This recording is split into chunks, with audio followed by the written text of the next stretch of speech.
kann ich von dir schätzen, wost du gehelligt bist über der Lust von der ganzen Menschheit. Verherrlicht sie dein Nummer Gott, du bist der König, der ewig wohnt. Du weißt, was an den Himmelen, an ob der Erde ist, an zu dir muss sie all zurückkommen.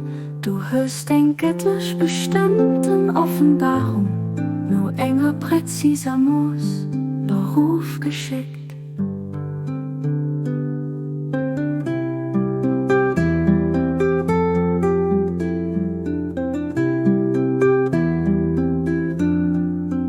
Gelüft bist du, Herr, durch dein Würde misst du wie noch immer. Du wirst zum Gewinner mit der Hölle von den Armeen, aus dem Himmel der Erde, an dem wird der dich entleiht.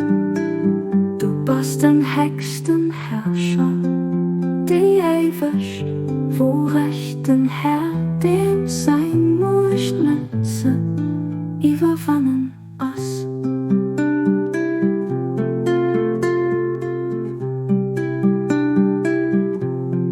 Verherrlicht bist du, Herr, du verzeihst zu jeder Zeit Sinne, vor jedem von Dingen, die dich um Verzeihung bieten, wäschen Sinne auf, an auch Sinne von denen, die bei der Moresdämmerung denk Verzeihung sichern, die zu dir bieten, am Dach wie an der Nacht, ging und nicht außer Gott voller anderen.